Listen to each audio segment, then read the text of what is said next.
Segala puji bagi Allah, sholawat dan salam semoga senantiasa tercurahkan kepada Rasulullah, keluarga dan para sahabat. Dengan rahmat Allah, alhamdulillah malam ini kita bisa berkumpul kembali untuk senantiasa berbagi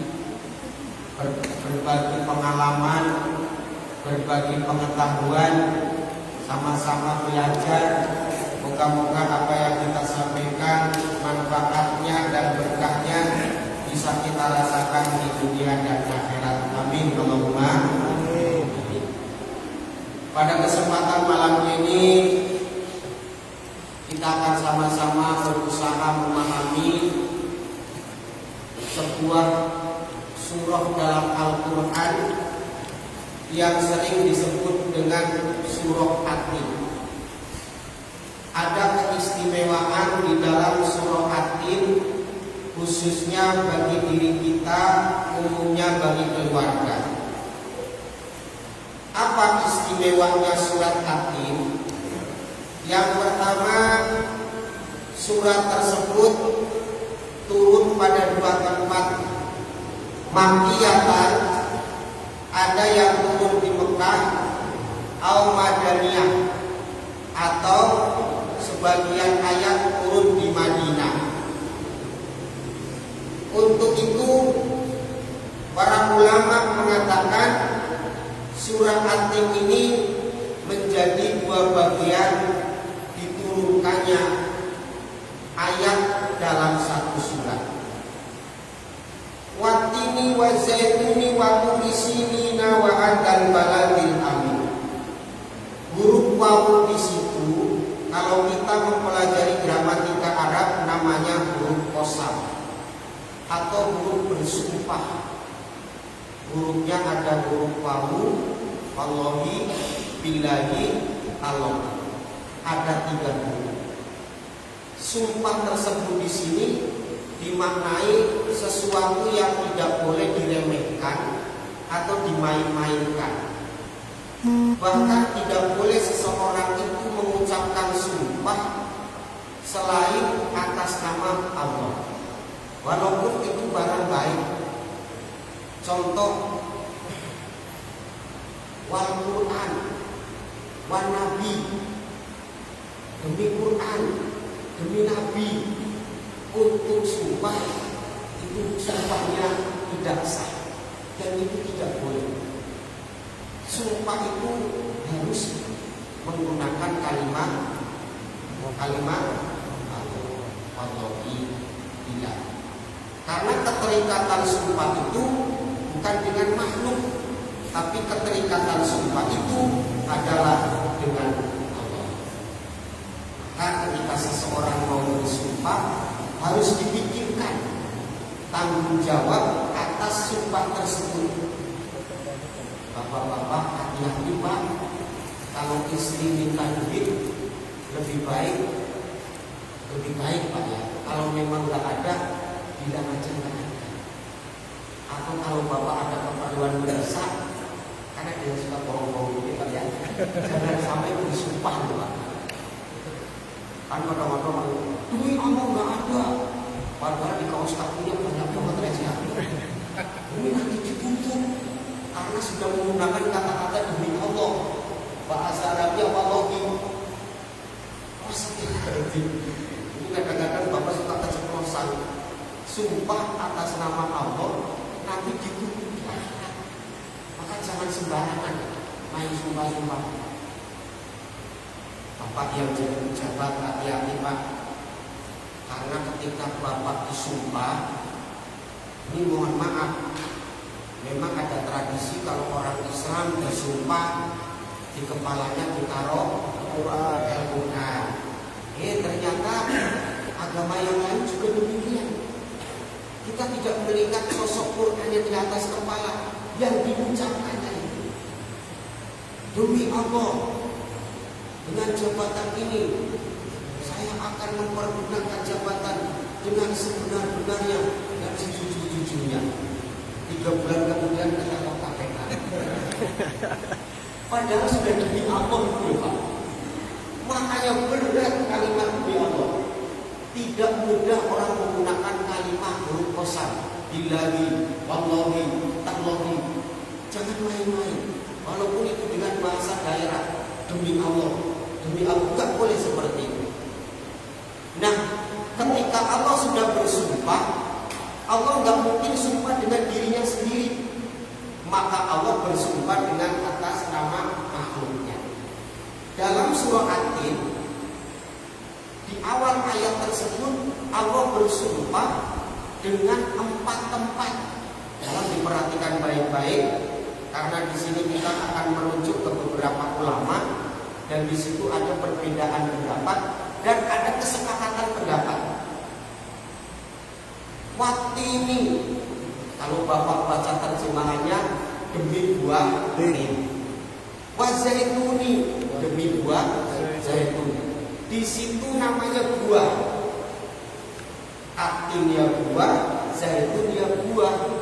Tapi ulama sepakat yang dimaksud atin azaitun bahkan waktu isin wa adal baladil amin itu keempat-empatnya tempat. Maka kalau menafsirkan tempat artinya yang pertama watin. Watin itu nama buah. Bapak pernah lihat buah tin belum? Ya. Di YouTube ya Pak ya. Buahnya Ustaz agak bulat-bulat gitu ya. Warnanya coklat-coklatan, ada serat-seratnya. Dalamnya ada kayak buah apa? Biji-biji tomat. Nah rasanya saya belum pernah merasakan. Katanya sih manis katanya. Iya sama lah ya kita ya. Kita kembaliin aja lah di pikiran kita kayak gitulah dibuka. Yang kedua zaitun, ini lazim lah. Kalau zaitun ini Bapak mungkin pernah menggunakan minyaknya, ya kan? Untuk pengobatan. Watin wa zaitun itu nama buah. Tapi ulama mufasir mengatakan yang dimaksud watin buah di mana di situ daerah di mana di situ banyak ditumbuhin buah-buah pohon-pohon buah tin. Apa maksudnya? Pohon buah tin itu di suatu daerah di mana beberapa orang nabi mendapatkan wahyu. 1 Nabi Isa, 2 Nabi Ibrahim. Nah, ada orang ulama dari Libanon. Bapak tahu Libanon enggak? Tahu tahu aja, tahu Libanon mana? Kita guncang pula. Pokoknya daerah luar negeri lah Pak ya. Namanya Syekh Al-Qasim, beliau ahli tafsir. Jadi yang namanya atin di situ selain Nabi Isa, Nabi Ibrahim, termasuk mengatakan beliau Nabi Nuh. Buah atin itu buah di mana pokoknya dulu tempat bermeditasi Siddhartha Gautama. Siddhartha Gautama. Agama apa itu? Udah ya. Berarti atin ini ada yang mengatakan pohon bodi. Nah, ada yang mengatakan Siddhartha itu nabi. Dan ini diterima karena kenapa? Di zaman itu pintu kenabian masih terbuka, Pak. Kecuali setelah Nabi kita Muhammad SAW Khotamul Rasul, tidak ada Rasul lagi. Sebelum Nabi Muhammad masih bisa diterima. Umpamanya orang mutiara dapat wali. Tapi sebelum Nabi Muhammad bisa dikatakan nabi karena masih terbuka. Kalau sudah tertutup oleh Nabi kita tidak bisa lagi. Maka kalau orang mutiara ngaku nabi dan ketinggalan, panitianya udah tutup. Kalau dulu masih, sekarang nggak bisa. Apa ada setelah Nabi ada orang ngaku Nabi? Ada nggak? Banyak, bukan hanya ada, banyak. Dari Nabi masih hidup ada namanya Musailamah, sampai dia bikin ayat pula. Sampai yang terakhir kemarin kan perempuan Sadek, Mayung, badminton kan. Badminton aja bisa jadi nabi. Masa bapak yang main sepak bola nggak bisa?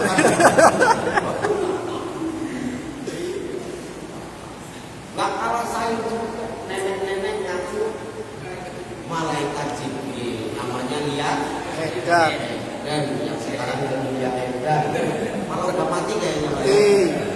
Rame-rame ditangkap sama polisi, dihukum di media. Ya, polisi terhebat di dunia hanya polisi Indonesia. Bukan hanya penjabat korupsi yang ditangkap, termasuk Jibril juga ditangkap di bawah itu.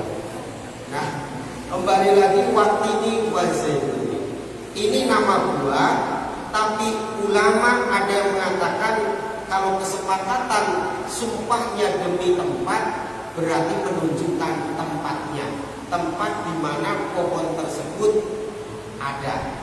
Watini berarti adanya buah tin, ada pohonnya di daerah Sikulang. Para nabi mendapatkan wahyu sebagaimana Wazaitun. Waturisinina, turisin ini artinya Tursina. Tursina itu nama sebuah jabal. Jabal itu semacam bukit.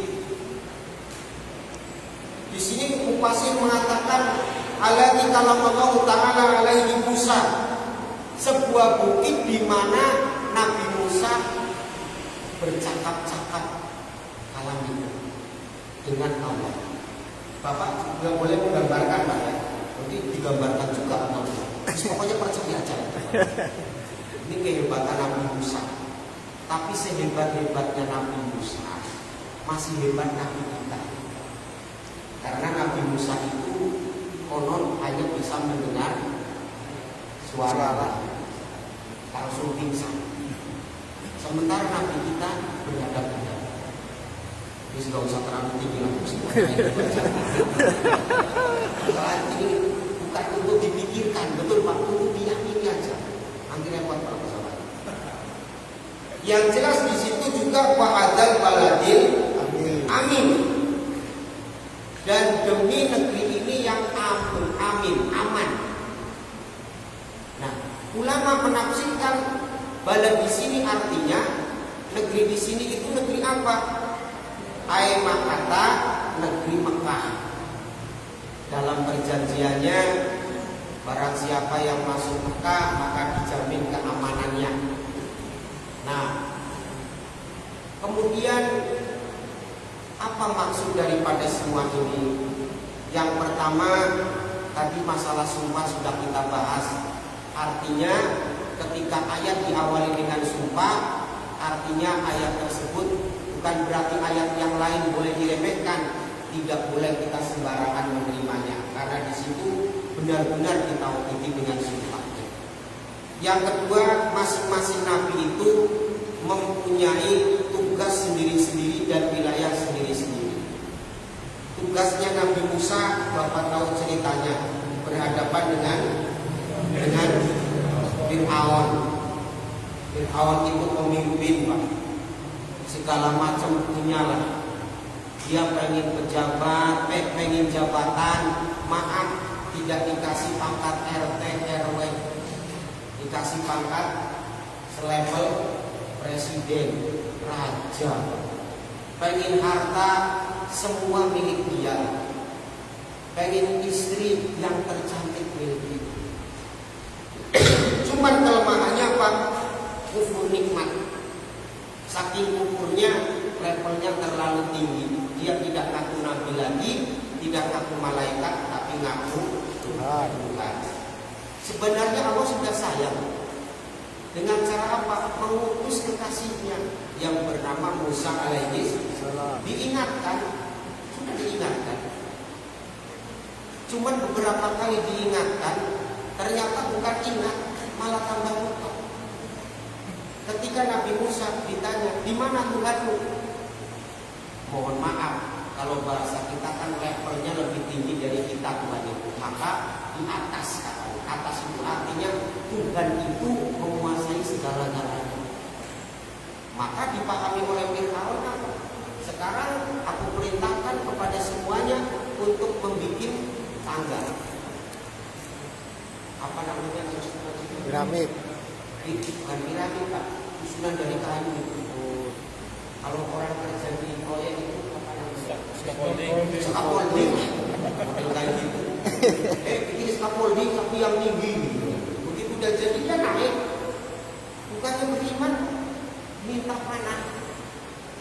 Ambil busur, ambil panah, dia panah ke atas. Seret. Dengan harapan apa? Tuhan yang Musa ini mati, terpanah mati begitu. Malaikat refleks, tangkap panahnya, tusukkan ke ikan, dibalikkan ke Fir'aun. Begitu dipegang sudah ada buktinya. Apa dia teriak? Tengok panahnya sudah ada darahnya. Berarti Tuhannya Musa sudah terpanah, dia sudah mati. Apa nggak kurang ajar coba? Sudah dikasih bukti masih juga seperti itu. Maka inilah kita pentingnya bertobat. Karena kenapa? Tragis nasibnya Fir'aun.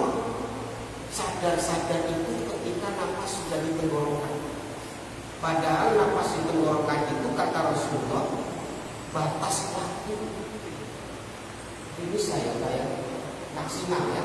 Inna Allaha yuqbalu taubatal abdi malam yuqbalu qabla taubatihi. Sesungguhnya Allah masih menerima taubat seorang hamba selagi nafas belum nyampe tenggorokan. Nafas sampai tenggorokan namanya apa, Pak? Sakaratul maut. Awas, jangan kayak ibu kemarin. Nafas sampai tenggorokan namanya apa? Batuk.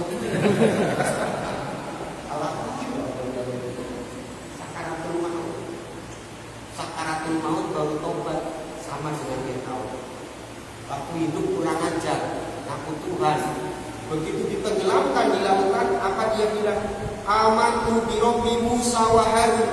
Kalau begini aku juga beriman dengan Tuhannya Musa dan Harun. Nafas sudah nyampe tenggorokan, sama malaikat dilelepin sekali. Makanya Bapak masih seger seperti ini, kesempatan bertobat masih luas. Banyak-banyak bertobat kepada Allah. Apa hubungannya antara tobat dengan surah At-Tin ini? Satu, kalau Nabi Musa berhadapan dengan Fir'aun, Nabi Nuh berhadapan dengan kaumnya sekaligus anaknya, begitu juga Nabi Isa berhadapan dengan masyarakatnya.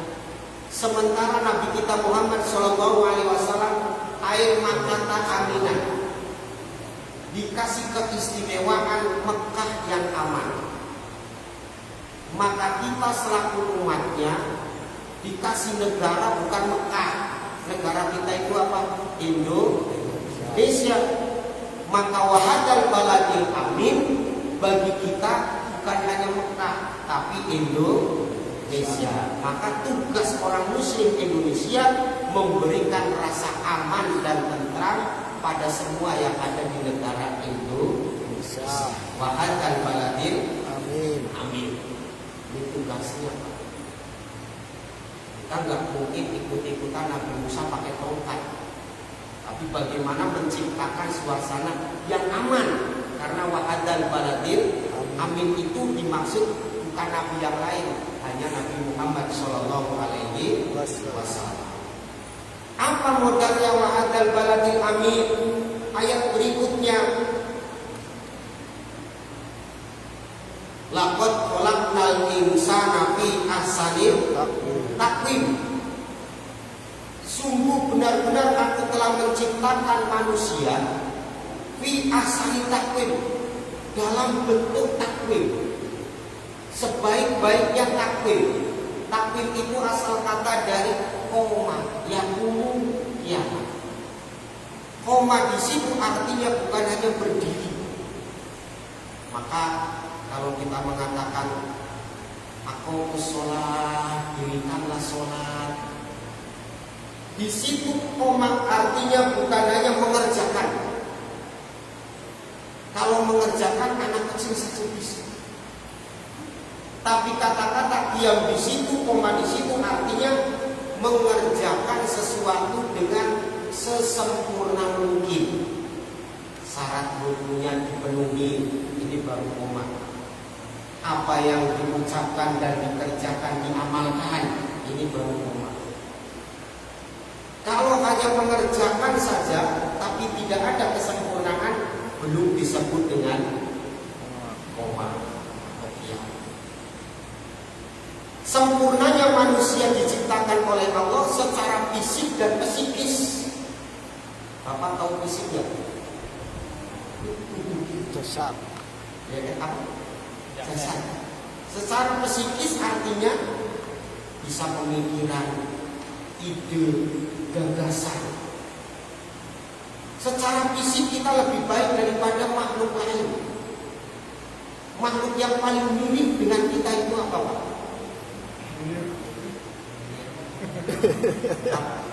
Monyet lah ya, mirip kan, bukan sama loh ya.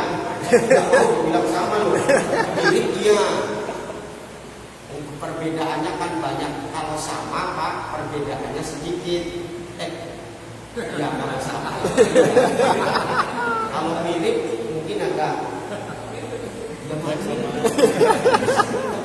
Tapi perbedaannya dengan monyet kan banyak ya Pak ya. Satu bulunya, betul Pak? Bulu monyet sama bulu Bapak lebih banyak kan mana? Bulu monyet, betul nggak? Terus ekornya, itu kan? Bapak punya ekor nggak? Tidak ada loh Pak. Tapi saya tanya di mana, di depan pula. Ekornya mirip iyalah, karena dari kepala sampai ujung kaki monyet itu lebih banyak berjalan dengan kaki, walaupun kebanyakan juga dengan keduanya, tangan dan kakinya. Banyak perbedaannya. Semirip-miripnya monyet dibanding dengan Bapak, saya yakin ahsan Bapak lebih baik Bapak. Betul nggak? Terus pokoknya Bapak cari orang yang terjelek di mutiara, taruh di Ragunan kebun binatang. Saya yakin tetap lebih baik yang terjelek di mutiara. Betul Pak? Ini secara fisik. Begitu juga ulama mengatakan isyarat fisik kita lebih sempurna. Karena kenapa? Susunan organ tubuh kita itu hebat. Diciptakan oleh Allah antara otak dengan telapak kaki, susunannya jelas dari atas ke bawah. Coba kita merenung surat hati lafaz kolak nanti. Nih otak ditaruh di atas. Bawahnya ada mata, bawahnya ada hidung, bawahnya ada mulut, bawahnya ada hati, bawahnya ada perut, bawahnya ada tangannya perut. Itu kata ulama memang Allah skenario Pak. Artinya apa? Agar kita tidak sama dengan makhluk Allah yang lain. Jadi masjid kita kan sering kurban sapi, kurban kambing, betul Pak? Bapak duduk aja sama kambing atau sapi. Mereka punya otak gila, Bapak juga punya. Kambing punya hidung, Bapak juga punya. Kambing punya mulut, Bapak juga punya. Kambing punya hati, bapak juga punya. Kambing punya perut, bapak cuma punya perut. Kambing punya tetangganya perut, bapak pun punya juga. Cuma susunannya beda. Kalau bapak dari mulai otak ke bawah terus sampai kaki itu tersusun atas ke bawah. Sementara kalau kambing dan sapi tidak tersusun ke bawah tapi rata, betul Pak? Antara otak, mata, mulut, hati, perut, seekor-ekornya itu sama. Artinya apa? Kalau manusia kok menggapai sesuatu, maaf tidak seperti susunannya, maka dia derajatnya sumarodabnahu asfala safilin, akibat akan turun derajat. Kalau manusia normal, mulut itu perlu apa? Makan. Sesuatu yang dimakan, maaf, satu sebelum dimakan dilihat. Setelah dilihat dipikir, ini hukumnya halal atau haram. Setelah dipikir, mohon maaf, benar-benar halal baru dimakan. Setelah dimakan akan tembus ke relung hati, meyakini, oh benar-benar ini. Setelah itu baru masuk ke perut. Setelah ke perut ada sebagian yang khusus untuk mensuplai bagian perut, tetangganya perut khusus. Ya, mungkin kalau bapak itu semisal orang Padang mungkin jambi juga, gitu. Orang Jawa itu telur bebek, ya itu campur madu ya, campur jahe, gitu kan. Isinya penyalurannya. Nah, bapak mau ngomong satu, tengok siapa yang diajak bicara dengan mata. Setelah diajak bicara dengan mata, pikirkan apa yang mau diucapkan. Bapak mau merenung, pikirkan dulu dan lihat apa yang akan direnungkan, baru tembus ke hati. Bapak mau makan, tadi sudah saya bahas, dilihat dulu, dipikir dulu. Bahkan bapak mau menyalurkan hasrat tetangganya perlu juga, maaf tidak sembarangan, harus dilihat dulu punya kita atau bukan. Setelah kita benar-benar dipikir-pikir lagi. Setelah dipikir baru dimantapkan dalam hati. Makanya perlu proses. Tidak asal naik.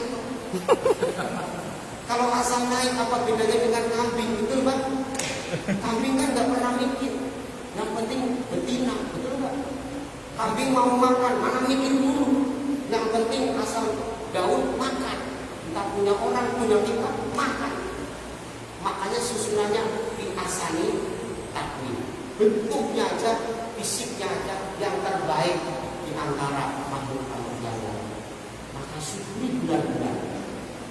Yang kedua secara psikis, Allah memberikan akal pikiran yang lebih cerdas daripada kita. Apakah makhluk Allah yang lain tidak punya pikiran? Mohon maaf Pak, selain manusia itu punya pikiran ya? Ini Bapak punya pikiran di sini banyak ya? Selain manusia itu punya pikiran gak Pak? Ya. Punya, jangan dikira hewan gak punya pikiran. Hewan pun punya pikiran, cuma namanya pikiran hewaninya, betul Pak? Pikiran mereka tidak sama dengan kita. Kalau mereka nggak punya pikiran, mereka tidak akan berakal juga. Toh mereka berakal juga. Ketika dikasih batu sama dikasih rumput, kambing milih mana? Rumput. Berarti punya pikiran juga. Cuma pikirannya beda dengan kita. Kalau kita dikasih pikiran sempurna, kenapa? Punya pikiran jangka panjang. Kalau namanya hewan tidak punya pikiran jangka panjang. Contoh ayam. Ayam bangun dari tidur, dia matok-matok. Ketika perut ayam namanya apa? Bahasa Jawa telih. Temboloknya udah penuh, udah damai dia Pak. Tapi orang mutiara coba, udah matok sana, matok sini. Makan di warung Padang udah kenyang, masih matok lagi, betul nggak? Dan ini wajar karena manusia pikirannya tidak seperti binatang. Binatang itu apa yang ada, ya itu yang dimakan. Sedangkan kita tidak. Apa apa yang ada besok harus ada juga. Umumnya manusia, dan itu wajar, namanya manusia. Itu secara psikis. Secara batinia, hewan itu punya batinia juga. Kalau Bapak nggak percaya, ini berapa kali saya nengok hewan kurban, sapi terutama. Ada sapi 2, yang satu sudah diseret mau dipotong. Itu Bapak tengok satunya lagi, nangis, itu enggak? Mereka punya batin juga, punya kesedihan juga. Makanya kita tidak boleh sembarangan terhadap hewan, karena mereka punya perasaan. Kita manusia dikasih perasaan yang lebih baik daripada mereka. Contoh, perasaan kita itu kadang suka suudon, tapi kita tidak bisa menyalahkan sepenuhnya kepada kita, karena memang perilaku makhluk selain kita, perilakunya memang seperti itu. Kita tidak boleh menyalahkan, cuman kita harus bisa memikirkan. Nyamuk, Pak, perilakunya kan menggigit, betul ya? Tapi tidak semua nyamuk yang lewat di depan kita itu mau gigit kita. Kenapa hanya sekedar lewat Bapak langsung tekuk? Apa salah mereka? Oh Pak, berarti nunggu dulu kita digigit. Nah ini kan jadi masalah. Ya Bapak kan punya kira-kira mana nyamuk yang cuma lewat, mana yang mau gigit, kan seperti itu. Ini manusia, Pak. Kalau kita sama dengan mereka main hajar, sama perasaan dengan mereka. Kecoa akan menggelikan. Kadang mereka cuma lewat saja. Ambil sama Bapak, kasih protan. Balikun, jos, betul nggak? Padahal kecoa cuma segini, Pak. Tapi nyemprotnya memutar. Khawatir kami takut nggak mati. Jadi tujuannya memang membunuh. Padahal belum tentu kecoa itu mau memberi mudarat kepada kita. Siapa tahu dia mau silaturahmi. Oh, Anissa, belum tahu udah dibunuh. Apa Bapak nggak mikir kalau itu umpamanya ibu kecoa kan? Di sana mungkin lo mau menyusui anaknya. Ongkosi lagi lah Pak. Bunuh juga sama Bapak. Kita kadang-kadang lebih tragis daripada mereka. Maka mohon maaf, kiai saya itu dulu ayahnya adalah Menjumlahil Aulia. Dia ngaji di Mekah itu 21 tahun langsung dengan ulama-ulama. Kepekaan hatinya luar biasa. Ketika ada ranting jatuh ke kolam, itu di ranting banyak semutnya, dia nangis sejadi-jadi. Karena banyak semut yang mati jadi tidak bisa menolong. Masya Allah. Sampai sebegitunya Pak, pekat perasaannya sama hewan. Beda dengan kita. Rame semut, ambil semprotan, jos, betul Pak. Habis itu apa? Senang, betul nggak? Bahkan disumpah-sumpahin, mampus saja. Padahal itu makhluk Allah. Mana diasani takdir secara psikis. Saya pernah nanya, kenapa manusia bisa seperti itu? Karena kolbunya tertutup. Kalau hati sudah tertutup, perasaan itu pusatnya pada kolbu. Banyak efeknya.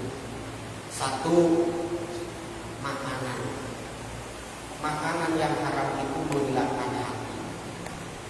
Makin banyaknya kita makan makanan yang haram, makin tebalnya penghalang yang ada dalam hati kita, maka makin kurangnya sensitivitas kita terhadap kasih sayang kepada Tuhan. Maka makanan ini dijaga. Sampai ada ulama yang kalau makan itu, maaf, dia harus nanam sendiri. Mau makan nasi, padinya nanam sendiri. Mau nyambel, cabenya nanam sendiri. Mau nyayur, kangkungnya nanam sendiri. Mau lauk, ikannya melihara sendiri. Saking khawatirnya. Bahkan ada juga dulu anggota DPR RI, seorang ulama, dia tidak pernah menerima gaji. Kalau rapat di Jakarta, dari rumah dia bawa kompornya Pak. Saking takutnya itu dengan kita gelapnya minta ampun. Dia bertakwa. Ya Allah, ini kok sampai bahas kayak begini. Karena saya merasakan makin kesini nih kayak mau makin kuat.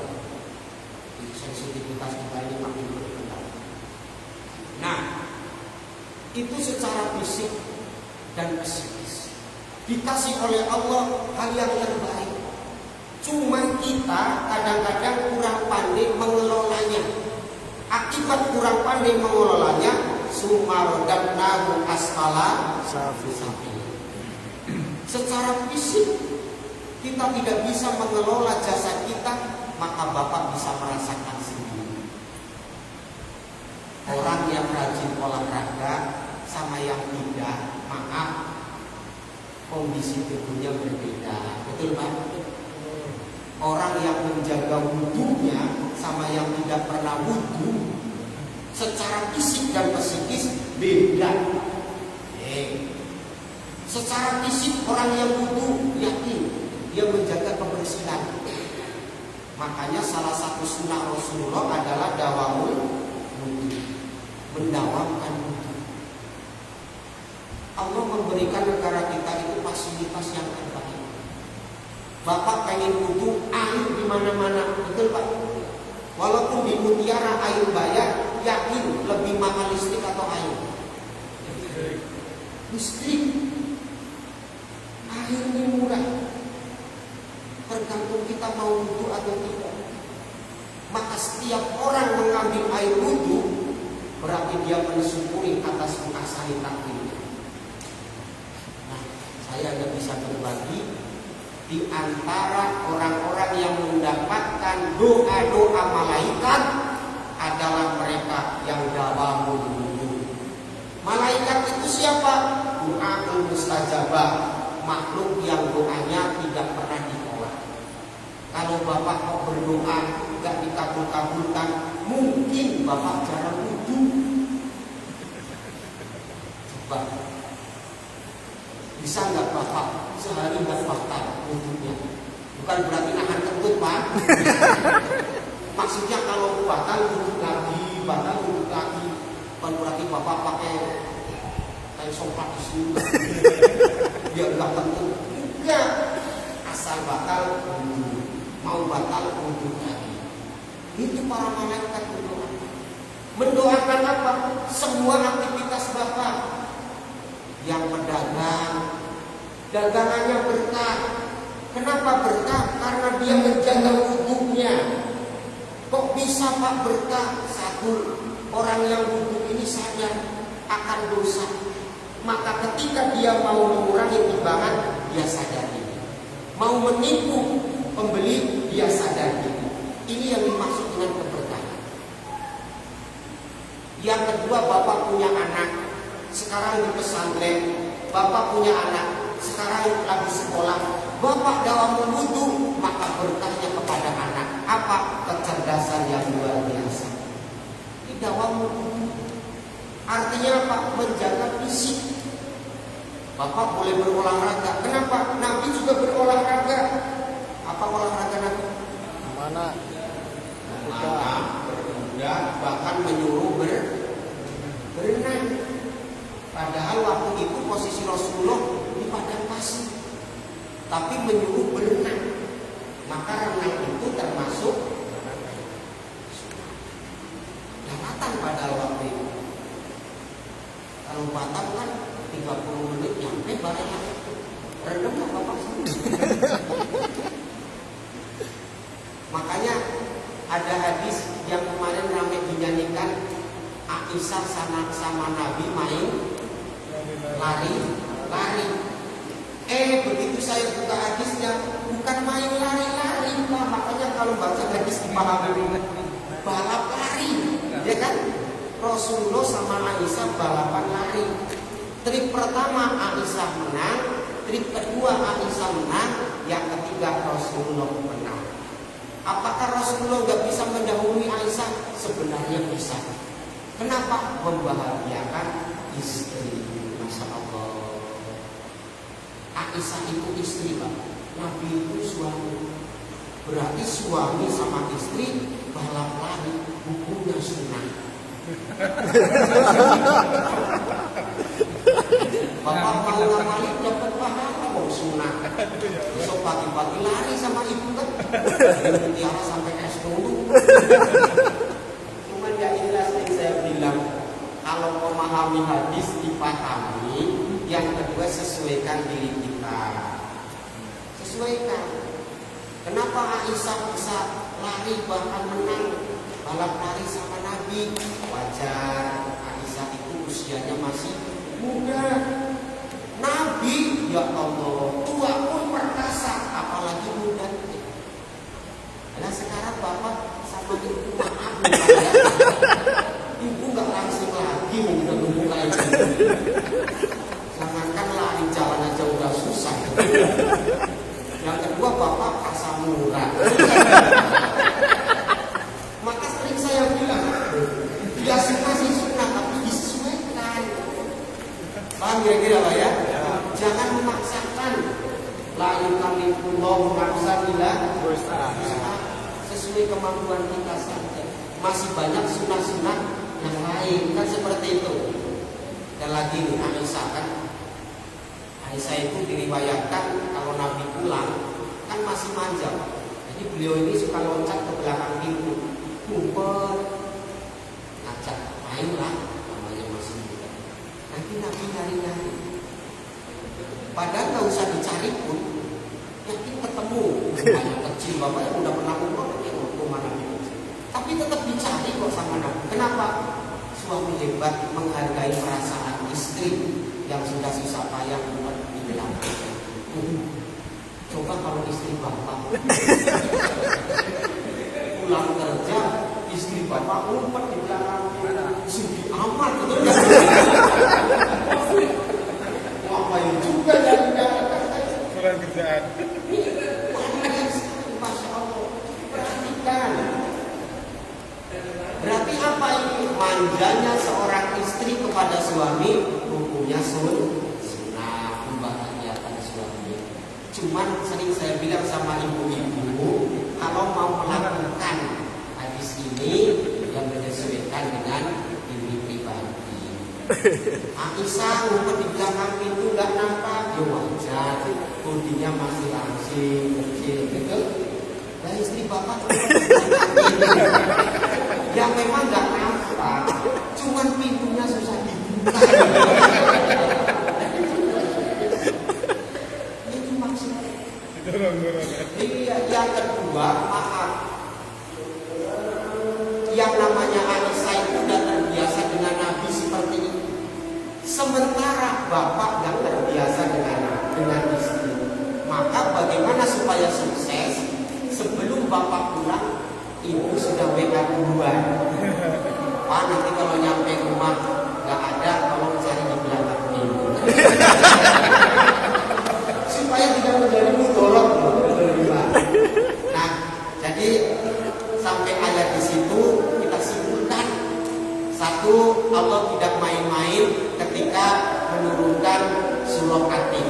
Buktinya Allah sampai bersumpah dengan 4 tempat, walaupun di situ menggunakan kalimatnya menunjukkan buah tin dan buah zaitun. Yang dua menunjukkan tempat waktu risin, mungkin tursina dan wa'adal waladil amin, yakni kesimpulannya laqad khalaqnal insana fi ahsani taqwim. Kita diciptakan yang terbaik secara fisik dan psikis di antara yang lain. Tergantung sikap kita, apakah kita mau sumaroh dan au asfala safirin, akan kembali ke yang terbaik. Itu saja, sadaqallahul azim. Kurang dan lebihnya mohon maaf. Wallahu muwaffiq ila aqwamit thoriq. Assalamualaikum warahmatullahi wabarakatuh.